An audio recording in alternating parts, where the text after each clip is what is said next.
Dear gate aspirants of 2022, आप सबको पता है कि भी गेट हमारा बहुत ही नज़दीक आने वाला है 12 फेब को।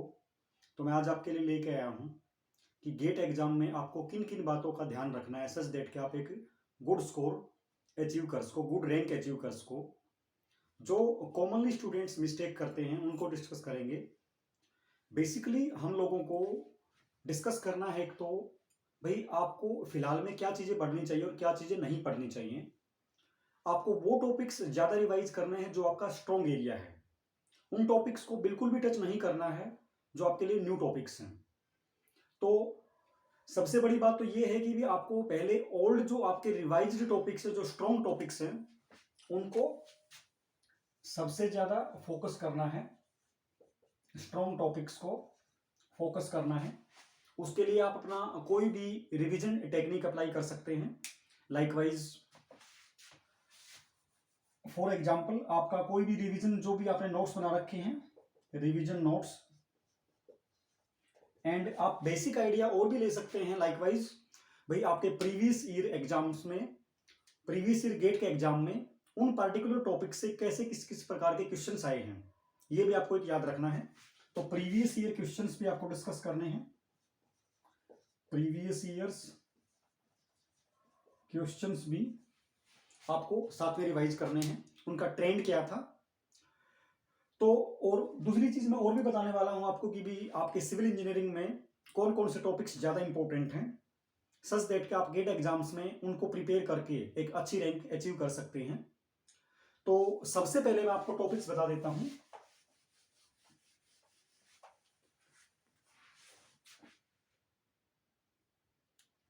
तो बेसिकली सबसे पहले तो आपको लाइकवाइज स्ट्रेंथ ऑफ मटेरियल है, सोम। सोम के अंदर आपको टॉपिक जो आपका स्कोरिंग है, likewise principal stresses and strains, as well as torsion of shafts, पढ़ सकते हैं। स्ट्रक्चरल एनालिसिस में आप लोग influence line diagram,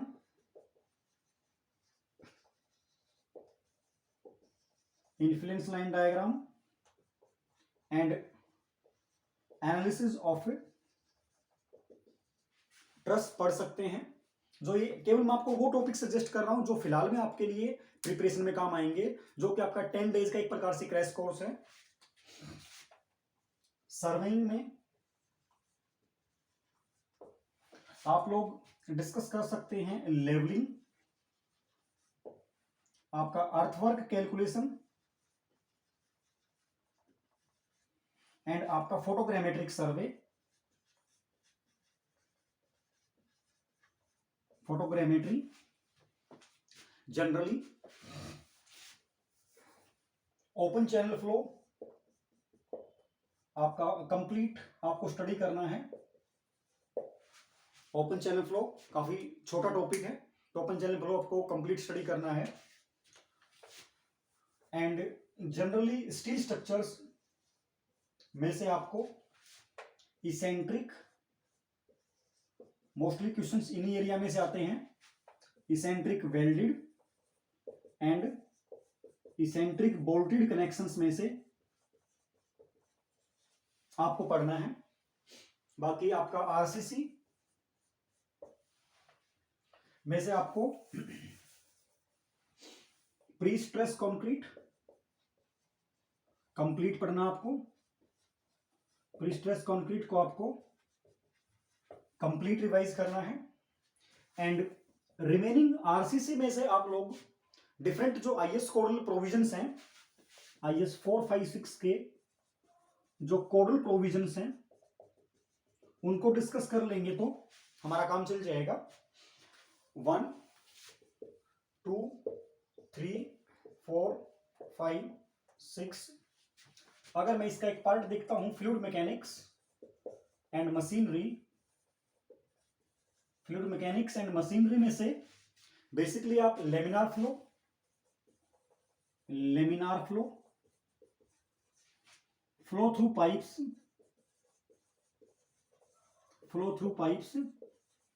and turbines and pumps का पोर्शन भी डिस्कस कर सकते हैं, पंप्स का पोर्शन का भी रिवीजन कर सकते हैं। बाकी फ्लूइड मैकेनिक्स में से आपके वोर्टिसिटी एंड सर्कुलेशन के न्यूमेरिकल्स ज्यादा इंपॉर्टेंट हैं। इंपॉर्टेंट जो न्यूमेरिकल्स हैं वो आपके वोर्टिसिटी एंड सर्कुलेशंस के हैं, काफी इंपॉर्टेंट न्यूमेरिकल हैं। Environmental engineering 7th, environmental engineering BOD and COD के ऊपर क्वेश्चन आ सकता है। बीओडी ज्यादा important. Oxygen deficit, oxygen deficit के ऊपर क्वेश्चन आ सकता है। बाकी आपको different type of plumes in air pollution, plumes पे आपको पढ़ना है, काफी इंपॉर्टेंट आर्टिकल है। एंड नॉइज पोल्यूशन में this is in air pollution. Air pollution के कौन कौन से आपके इंग्रेडिएंट्स होते हैं वो भी डिस्कस कर सकते हैं। नॉइज पोल्यूशन में LN concept and logarithmic concept को आपको डिस्कस करना है। एंड एनवायरमेंटल इंजीनियरिंग में आप बेसिकली वाटर डिमांड के बारे में, वाटर डिमांड के क्वेश्चंस को भी पढ़ सकते हो, क्वेश्चंस को भी डिस्कस कर सकते हैं। अब अगर मैं बात करता हूं, नोट नहीं किया तो ये नोट कर लीजिए।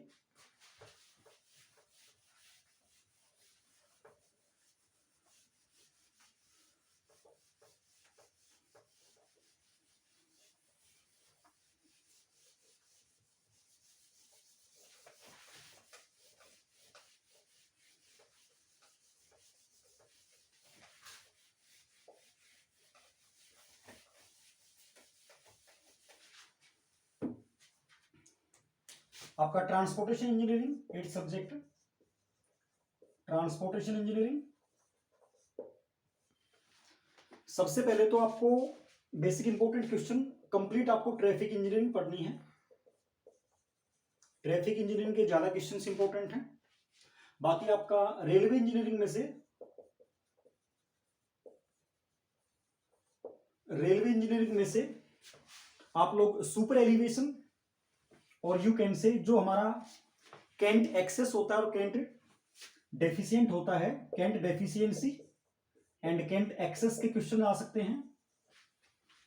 एयरपोर्ट इंजीनियरिंग में से केवल एक ही आर्टिकल हमारा इंपॉर्टेंट है, जो हमारी करेक्शंस होती हैं रनवे को डिजाइन करने में।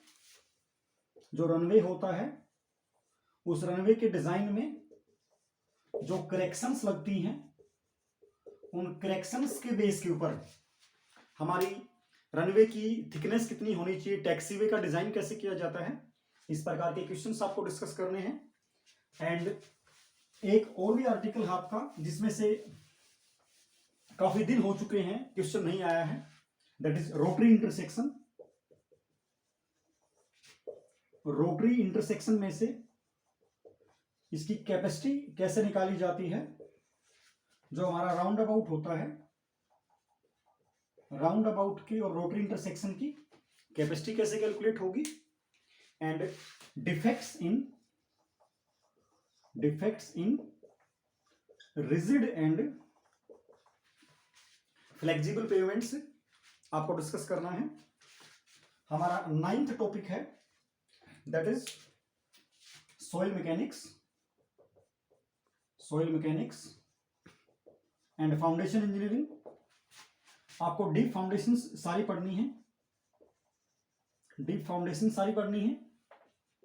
शियर स्ट्रेंथ ऑफ सॉइल में से पक्का क्वेश्चन आएगा, शियर स्ट्रेंथ ऑफ सॉइल में से फॉर श्योर क्वेश्चन है। सॉइल की प्रॉपर्टीज में से तो आपको पता ही है, इंटररिलेशन के बीच में आपका क्वेश्चन मस्ट है। बाकी जनरली मैं अगर मैं बात करता हूं इफेक्टिव स्ट्रेस कॉन्सेप्ट में से भी आप क्वेश्चन पढ़ सकते हैं। एंड हमारा कंसोलिडेशन, ये these topics are more important for GATE examination. फिलहाल के लिए आप लोग यही पढ़ सकते हैं। बाकी 10th हमारा है irrigation and hydrology. Irrigation and hydrology बहुत ही कम वेटेज है, आप सबको पता है। तो इसमें से ओनली आप प्रीवियस ईयर क्वेश्चंस कर लीजिए, उसमें से आपका क्वेश्चन मे बी स्ट्राइक कर जाए।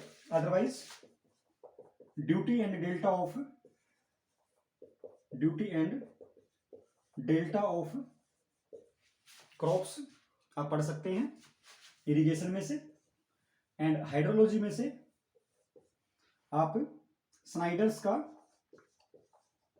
Unit hydrograph, Snyder's unit hydrograph and flood routing के बीच में क्या क्वेश्चन है, इन क्वेश्चंस को देख लीजिए। बाकी प्रीवियस ईयर इसके लिए मोर देन सफिशिएंट है। Previous year questions are more than sufficient for this particular topic. 11th one is हमारा टॉपिक रह गया, that is CPM and PERT, critical path निकालना और स्लैग के बेस के ऊपर क्वेश्चन। स्लैग पढ़ लीजिए, थोड़ा सा फ्लोट पढ़ लीजिए and critical path more than sufficient है, इसमें से क्वेश्चन उलझ जाएगा। एंड हमारा लास्ट है that is BMC, building material and constructions. इसमें से आपके ज्यादा क्वेश्चन आते नहीं है, बाकी आप देख सकते हैं लाइकवाइज सीमेंट की इनिशियल और फाइनल टेस्टिंग के लिए, और आपका जनरली फाइनेस निकालने के लिए कौन सा इंस्ट्रूमेंट यूज होता है, साउंडनेस ऑफ सीमेंट के लिए कौन सा इंस्ट्रूमेंट यूज होता है, तो इंस्ट्रूमेंट्स का नाम याद रख सकते हैं। बाकी इसमें से कोई खास क्वेश्चन आता नहीं है। इंस्ट्रूमेंट्स ऑफ डिफरेंट टेस्टिंग कर सकते हैं आप, टेस्टिंग के लिए आपको क्या याद रखना है, कौन से इंस्ट्रूमेंट होते हैं, बस it is more than sufficient. अब मैं आपको बताने जा रहा हूं कि आपको एग्जाम में रैंक कैसे अचीव करनी है, गुड मार्क्स कैसे अचीव करने हैं, दैट इज मोर इंपॉर्टेंट। इस वीडियो का मेरा मेन मोटो यही है कि हम लोगों को rank, how to achieve a good rank in GATE examination, how to achieve good marks in GATE examinations. आपको सबको पता है भाई क्या नाम है, गेट में नेगेटिव मार्किंग होती है। तो नेगेटिव मार्किंग से बचने के लिए जो मेरा पर्सनल एक्सपीरियंस है मैं आपके साथ वो शेयर कर रहा हूं। तो करना क्या है आपको, गेट एग्जाम आपको पता है कि गेट एग्जाम में बैठने के बाद आपके पास हाफ एन आवर होता है। उस हाफ एन आवर में आपको जस्ट अपने आप को सेटल डाउन करना रहता है और इसके अलावा कुछ नहीं रहता है। तो उस सेटल डाउन में आपको रफ सीट तो मिल ही जाती है, रफ यूज के लिए सीट मिल जाती है। उस रफ सीट पे सबसे पहले क्या कीजिए, टॉपिक्स के नाम लिख लीजिए एक पेज पर। लाइकवाइज हमारे सब्जेक्ट के सॉम, स्ट्रक्चर, आरसीसी, स्टील, आपका BMC and CPM part. And दूसरे पेज पे आपने लिख लिया अपने दूसरे सब्जेक्ट्स का नाम, likewise geotech engineering, environmental engineering, आपका सर्वेइंग एंड आपका ट्रांसपोर्टेशन इंजीनियरिंग, आपका irrigation and hydrology and likewise fluid mechanics and machinery and open channel flow. अब ये मैंने आपको क्यों लिखवाए हैं भैया, अभी तक तो हमारा एग्जाम स्टार्ट नहीं हुआ ना, अब मैंने क्यों लिखवाए हैं देखिएगा। इट इज नॉट नेसेसरी कि सबके कॉन्सेप्ट्स काफी अच्छे हैं और पूरा सब्जेक्ट, पूरे सिलेबस, पूरा रिवीजन है। तो आपको सबको क्या करना है, जैसे ही आपकी स्क्रीन ओपन होगी, स्क्रीन ओपन होते ही आपको question number 1 to 65 throughout जाना है। उनमें से आपको ये देखना है कि कौन सा क्वेश्चन किस पार्टिकुलर टॉपिक का है ना। और साथ में लिख देना मैथमेटिक्स, रीजनिंग एंड एप्टीट्यूड, ये भी लिख देना है। अब इसमें आपको सबसे पहले क्वेश्चन का नंबर लिखना है। लेट अस सपोज सॉम के अंदर फॉर एग्जांपल 1 और हमारा 10th क्वेश्चन और 12th क्वेश्चन हमारा सॉम का आया हुआ है। हमारा फॉर एग्जांपल स्टील का let us suppose 3rd question, 23rd question, 33rd question आया हुआ है। इस प्रकार से आपने एक शीट बना ली, इसमें आपके 10 to 15 मिनट्स चले जाएंगे। अब इसके बाद आपको एग्जाम को कैसे कंडक्ट करना है वो सबसे ज्यादा डिपेंड करता है। आपको सबसे पहले वो एरिया के क्वेश्चन ढूंढने हैं। अब ये तो आप ढूंढ चुके। फॉर एग्जांपल सोम आपका सबसे ज्यादा स्ट्रॉन्ग एरिया है, स्ट्रॉन्ग एरिया है। तो सबसे पहले आपको सोम के सारे क्वेश्चन अटेम्प्ट करने हैं, सच दैट जब आप सोम के क्वेश्चन अटेम्प्ट कर रहे होगे उस टाइम पर आपका माइंड का जो डाइवर्जन है वो दूसरे सब्जेक्ट में ना लगे। उससे क्या होगा, उससे उस पार्टिकुलर सब्जेक्ट की ग्रिपिंग अच्छी होगी और उस पार्टिकुलर सब्जेक्ट में गलतियां होने के बहुत कम चांसेस रहेंगे। अब यह भी हो सकता है कि यहां पर हमारे मान लीजिए हमारा बहुत ही स्ट्रॉन्ग एरिया था और स्ट्रॉन्ग एरिया होने के बाद भी मेरे 2 या 3 क्वेश्चन ऐसे हो गए जो मेरे से अटेम्प्ट नहीं हो रहे। डोंट वरी, उसमें आपको उन पार्टिकुलर क्वेश्चंस के लिए ज्यादा पजल नहीं होना है, उनको उस टाइम पर वहीं पर छोड़ देना है और आगे बढ़ जाना है। इसका बेनिफिट क्या होगा, इसका बेनिफिट ये होगा कि अगर मान लीजिए आप उस पार्टिकुलर क्वेश्चन में पजल हो गए तो उससे आपका पूरा पेपर जो है वो खत्म हो जाता है। क्योंकि माइंड आपका क्या रहेगा, मेरा वो क्वेश्चन गलत हुआ तो हुआ कैसे, स्ट्रॉन्ग एरिया था ना, तो गलत हुआ तो हुआ कैसे, कोई इश्यू नहीं है।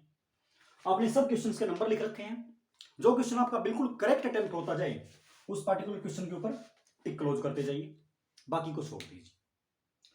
क्योंकि हमारे पास बाद में बहुत टाइम बचता है, हम उन क्वेश्चन को बाद में देखेंगे। हम सेकंड सब्जेक्ट पे मूव करेंगे। फॉर एग्जांपल आरसीसी पे मूव कर लिया, स्ट्रक्चर्स पे मूव कर लिया, स्टील पे मूव कर लिया। इस प्रकार से सारे एरियाज को अटेम्प्ट करना है। किस ऑर्डर में, डिसेंडिंग ऑर्डर रखना है, from strong to weak portion. Strong portion सबसे पहले अटेम्प्ट करना है, वीक पोर्शन सबसे लास्ट में अटेम्प्ट करना है। एंड मैथमेटिक्स पे आपको तब ज्यादा फोकस करना है जब आपका स्ट्रॉन्ग पोर्शन पूरा कवर अप हो चुका है एंड आप अपने वीक सेक्शन में जा रहे हैं, तो उससे पहले आपको मैथमेटिक्स को अटेम्प्ट करना है। अब आपने सारा स्ट्रॉन्ग एरिया एंड मैथमेटिक्स को अटेम्प्ट कर चुके हो, अब आप वीक एरिया में घुस रहे हैं। तो वीक एरिया में घुसने के बाद भाई ऑब्वियस बात है, जब आपका एरिया ही वीक है तो उसमें आप न्यूमेरिकल्स तो अटेम्प्ट नहीं कर पाओगे।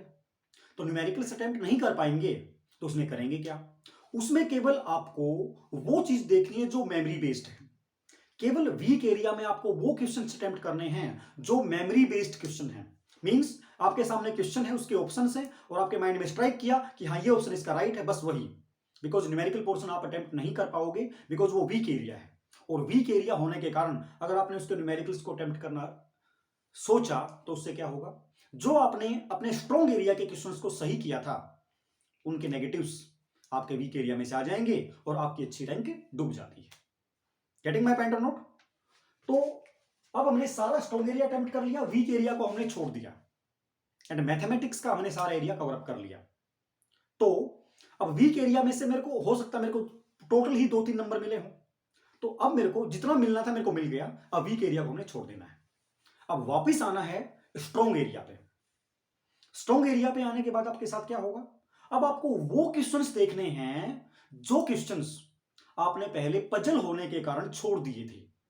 आपके पास क्वेश्चंस के नंबर तो है ही, ज्यादा टाइम तो लगेगा नहीं कि किस क्वेश्चन में उलझा था, क्यों, कौन सा क्वेश्चन किस नंबर का था, किस टॉपिक का था, वो तो आपके पास सारा ऑलरेडी लिखा हुआ है।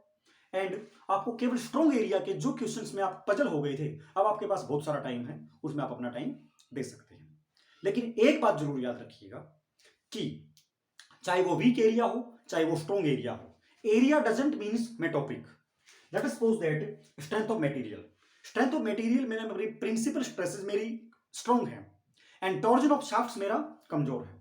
तो टॉर्जन ऑफ शाफ्ट्स के में क्वेश्चन कमजोर है तभी तो मैं दोबारा इस पे आ रहा हूं। तो इसमें आप जितना दिमाग लगा सकते लगाइए, बट गलत क्वेश्चन कोई भी अटेम्प्ट नहीं करना है। बिकॉज रॉन्ग क्वेश्चन मीन्स आपका जो आपने सही पोर्शन किया है उस पोर्शन के मार्क्स को भी वो लेके बैठ जाता है। तो इसलिए आपको केवल सही क्वेश्चंस अटेम्प्ट करने हैं, ना कि गलत क्वेश्चंस। और एक बात जरूर याद रखिएगा कि जो हमारी नॉलेज होती है वो पार्शियल नॉलेज हमेशा मोर डेंजरस होती है। पार्शियल नॉलेज मीन्स आप 0% से थोड़ा सा भी ऊपर होता पार्शियल में आता है एंड 100% से थोड़ा सा भी नीचे रहता है तो वो पार्शियल में आता है। Partial knowledge is more dangerous as compare to either zero knowledge और full knowledge. Because zero knowledge वाले क्वेश्चंस को आप अटेम्प्ट करेंगे ही नहीं तो नेगेटिव होगा ही नहीं। एंड 100% वाली जो आपकी नॉलेज है, जो आपका बिल्कुल स्ट्रॉन्ग एरिया है, उसका क्वेश्चन बिल्कुल राइट होगा। तो जो पार्शियल होगी वो पार्शियल नॉलेज क्या करती है, वो आपके जो 100% जो आपने अटेम्प्ट एरिया था उसके नंबर को लेके बैठ जाती है। सिमिलरली मैकेनिकल के स्टूडेंट्स के लिए होता है। अगर मैं मैकेनिकल के स्टूडेंट्स के लिए बात करता हूं तो आप लोगों को भी वही काम करना है, सारे टॉपिक्स के नाम लिख लेने हैं एंड उनके क्वेश्चंस को क्वेश्चन नंबर लिख लेना है और सेम पैटर्न फॉलो करना है।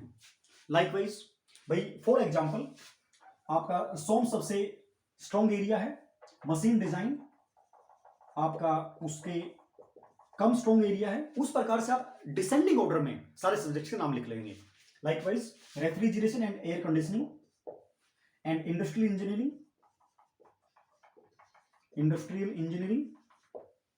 प्रोडक्शन